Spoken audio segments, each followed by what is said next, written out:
bom hành đi số bom hành rồi giờ con đấy sao sao đây không biết nữa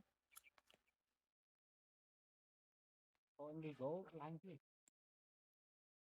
mấy đứa lanh này bàn cho bàn phòng hai con màu lấy vài bàn đi rồi